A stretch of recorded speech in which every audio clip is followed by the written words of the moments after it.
नमस्कार मित्रों, मैं एसवी भारद्वाज आपका पुनः स्वागत करता हूं। मई कैसा रहेगा जानते दोस्तों इस वीडियो से। जैसा कि आप देख रहे हैं, तूफान से पहले की शांति।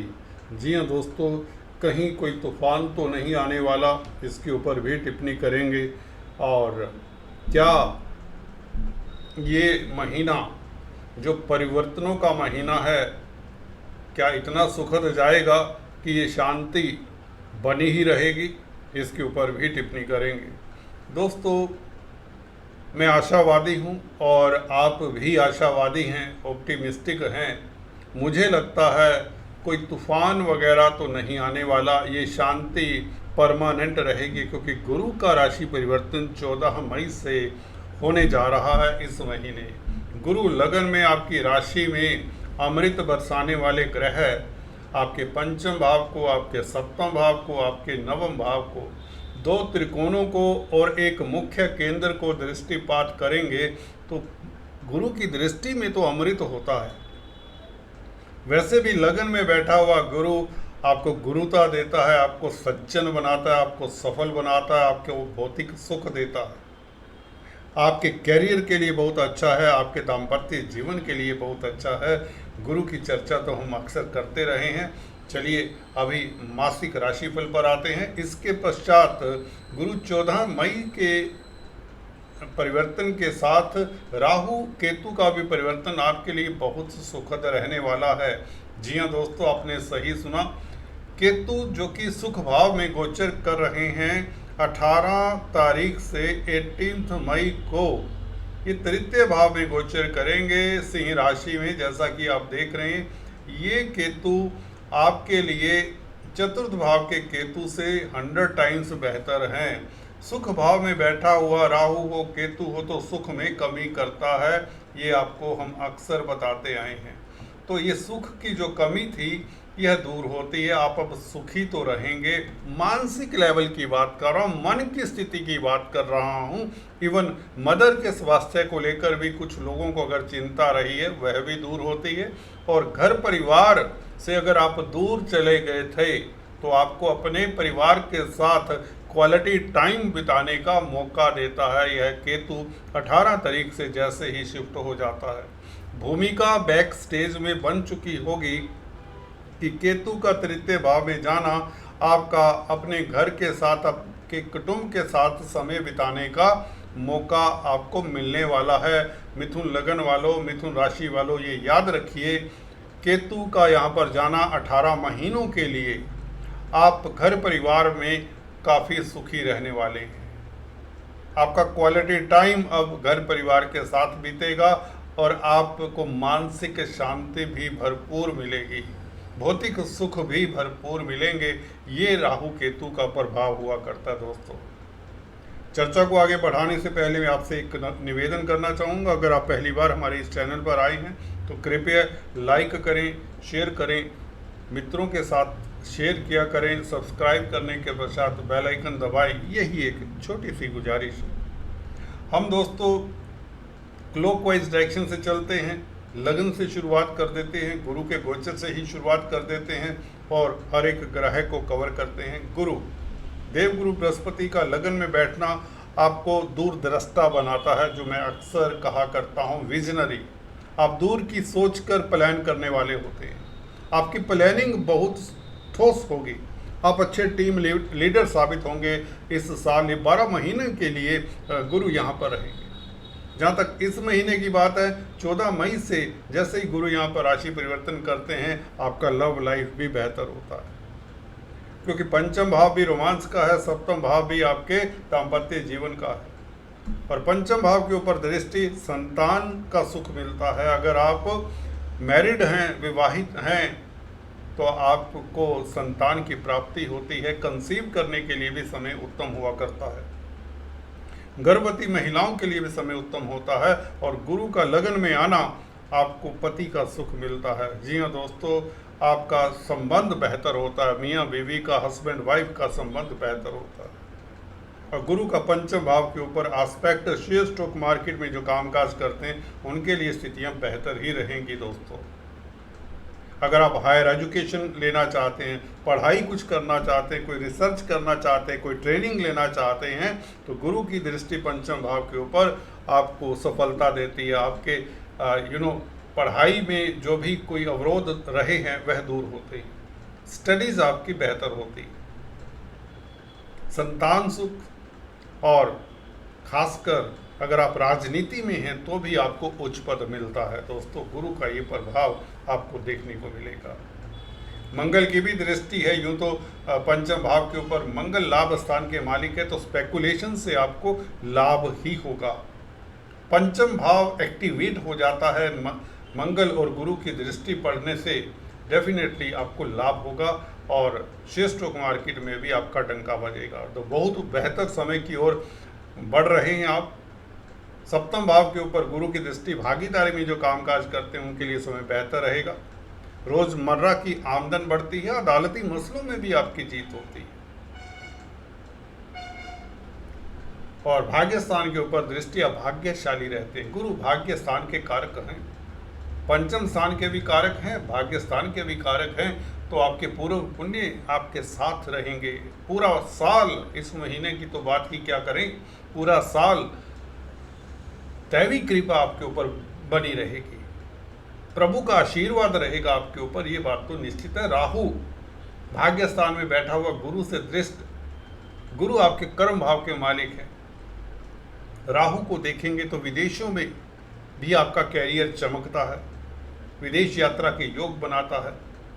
प्रोफेशन के लिए, कामकाज के लिए आपकी विदेश यात्रा हो सकती है।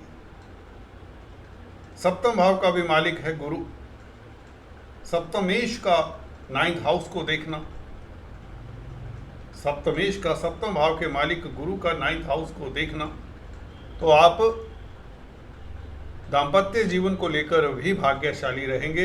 इवन आपके स्पाउस की तरक्की के योग भी बनते हैं। स्त्री जातक हैं तो आपके लिए तो दाम्पत्य जीवन बहुत सुखद रहने वाला है।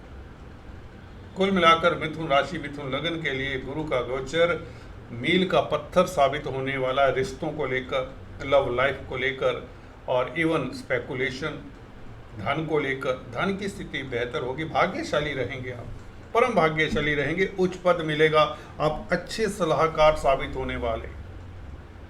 गुरु यहाँ पर दिग्बली होते हैं, आपको बता दें, लगन में पहले भाव में गुरु दिग्बली होते हैं, तो आपके कैरियर में आपको अपॉर्चुनिटीज मिलेंगी, नई संभावनाएं जिसकी आप तलाश कर रहे थे वह आपको सामने से नजर आएंगी।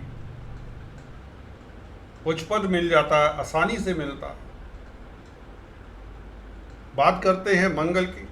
मंगल यूँ तो 7 जून तक कर्क राशि में रहेंगे, द्वितीय भाव में, परंतु लाभ स्थान के मालिक हैं, इसलिए मंगल से हमें कोई दिक्कत नहीं होनी चाहिए। फिर भी यदा कदा स्पीच के भाव में क्रूर ग्रह का बैठना इतना उत्तम नहीं होता। मंगल की चतुर्थ दृष्टि, जैसा कि आप देख रहे हैं, पंचम भाव के ऊपर। पंचम भाव स्पेकुलेशन का है, रोमांस का है। 11वें भाव के मालिक का पंचम भाव को देखना तो स्पेकुलेशन से लाभ होता है, रोमांटिक रहेंगे। मंगल क्रूर ग्रह है परंतु गर्म ग्रह है, इसलिए आपको एनर्जाइज करता है। और मंगल की सप्तम दृष्टि अष्टम भाव के ऊपर उच्च की दृष्टि है, तो अकस्मात ढंग से लाभ के योग बनाता है। अचानक से सडन बैठे बिठाए आपको समाचार मिलता है कि आपकी प्रमोशन हो गई, आपको फला दोस्त मित्र ने जो धन देना था नहीं दे पा रहा था सालों से, वह धन मिल सकता है। प्रॉपर्टी से लाभ हो सकता है, कोई वसीयत, कोई इंश्योरेंस का पैसा इत्यादि आपको मिल सकता है। या यूं कहें, लाभ स्थान का मालिक मंगल उच्च की दृष्टि से अष्टम भाव को देखे तो डेफिनेटली लाभ के योग तो बनते हैं। गुरु का भी लगन में आना इसी ओर इशारा करता है। केतु के बारे में हमने चर्चा कर ही ली है शुरुआत में। बात करते हैं दोस्तों राहु की। राहु 9th हाउस में बैठकर ज्यादातर हमने देखा विदेश यात्रा करवाता है। अब काफी व्यस्त रहेंगे। और शुक्र शनि 10th हाउस में, ये बहुत उत्तम स्थिति है। जहाँ पर शनि भाग्य स्थान के मालिक है, शुक्र पंचम स्थान के मालिक है, दो त्रिकोणों के मालिक, और शुक्र पंचमेश होकर उच्च के हैं। पंचम भाव जैसा कि बताया आपकी संतान का भी है। संतान को लेकर आप निश्चिंत रहेंगे। संतान को लेकर कोई खुशखबरी मिलने के योग बनते हैं। लव लाइफ बेहतर रहेगा। पुरुषों की कुंडली में शुक्र प्यार मोहब्बत के कारक कहे जाए, पत्नी के कारक कहें तो ज़्यादा बेहतर होगा। शनि भाग्य स्थान के मालिक है, तो कैरियर में आपका एक उछाल देख रहा हूं मैं, प्रतिष्ठा में उछाल देख रहा हूं। कहीं ना कहीं समाज में आपकी प्रतिष्ठा बढ़ती हुई नजर आ रही है। शनि शुक्र का संबंध 9th लॉर्ड जब भी 10th हाउस में रहे और पंचम स्थान के मालिक का संबंध हो, दो लक्ष्मी स्थान, दो त्रिकोण के मालिकों का संबंध 10th हाउस में, तो 10th हाउस तो भाई कैरियर का है। कैरियर में उछाल आना तो संभव है ही है। जॉब की तलाश कर रहे हैं तो बेहतर जॉब मिलेगी, अनएम्प्लॉयड है तो भी जॉब मिलेगी, और व्यापार में, बिजनेस में आपको सफलता मिलेगी। ये तो गुरु भी कह रहे हैं चीख चीख कर। गुरु का लगन से सप्तम भाव को देखना, बिजनेस में, व्यापार में आप सफलता हासिल करते हैं। आपकी दूरअंदेशी, आपका विजन आपके काम आएगा, आपकी प्लानिंग, आपका फोरथॉट, आप फोकस्ड होकर काम करने वाले हो जाएंगे। दोस्तों 14 मई से गुरु का लगन में बैठना बहुत उत्तम है, क्योंकि ये आपके दो केंद्रों के मालिक है, कैरियर के मालिक है, दाम्पत्य जीवन के मालिक हैं। शनि शुक्र का संबंध भी इसी ओर इशारा कर रहा है। पूरा मई का महीना शुक्र शनि का संबंध आपको भाग्यशाली करार देता है, खासकर स्पेकुलेशन से, रिस्की कार्यों से, इवन राजनीति में भी आपका डंका बजेगा। जी हाँ दोस्तों, पंचम भाव राजनीति का भी होता है। जो राजनीतिक गलियारों में शिरकत करते हैं उनके लिए भी समय खास रहेगा शनि शुक्र के संबंध के कारण। आपकी सोच काफी गहरी होगी। प्रतिद्वंदी आपकी सोच को पकड़ नहीं पाएंगे, आपकी प्लानिंग को समझ ही नहीं पाएंगे। बहुत उत्तम स्थिति में है शनि शुक्र। बुध 7 तारीख से जैसे ही 11वें भाव में आते हैं मेष राशि में, ये कमाल की स्थिति है। हालांकि डिस्पोजिटर ऑफ मरकरी मंगल नीच राशि के हैं, फिर भी 11वें भाव में लग्नेश का बैठना अच्छा ही होता है। आपको कम्युनिकेशन से शुभ समाचार मिल सकते हैं। मित्रों का साथ यदा कदा जो नदारत रहा है अब मिलना शुरू हो जाएगा। मित्र मंडली के सहयोग से आपके अधूरे कार्य पूर्ण होंगे। अगर आप सरकारी क्षेत्र में कामकाज करते हैं तो 14 तारीख के पश्चात थोड़े सतर्क रहें, बॉस के समक्ष कम ही जाएं। Income tax, sale tax, GST का जिनका मसला है 14 तारीख के पश्चात दे शुड बी केयरफुल, या अपने फाइल इत्यादि को, फाइल वर्क को पूरा करें। 14 तारीख तक सूर्य आपको पराक्रमी बनाता है, छोटी बड़ी यात्राओं का योग बनता है, मित्रों का साथ मिलता है, बॉस आपके कार्यों की सराहना करता है, पिता पक्ष से लाभ होता है। जी हाँ, आप आत्म बली रहते हैं, लीडरशिप क्वालिटीज आप में सिर चढ़कर बोलेंगे। तो कुल मिलाकर सूर्य का 12वें भाव में जाना, थोड़ा सा आपको छोटी बड़ी यात्राएं अवॉइड करनी चाहिए, बस इतना ही कहना चाहूँगा। और सरकारी तंत्र से संबंधित अगर आप हैं तो you should avoid taking risk, risky कार्य ना करें, खासकर सरकारी क्षेत्रों में। सूर्य के उपाय करते रहें। सूर्य को स्ट्रॉन्ग करने के लिए गुड़ गेहूं का दान संडे के दिन दें और आदित्य हृदय स्तोत्र का जाप करें। कुल मिलाकर अगर देखें आपके लिए ये महीना बहुत लाभकारी है, उपलब्धियों से भरा हुआ है। आज इतना ही। Please do subscribe, like and share. Thanks for watching this video. God bless you.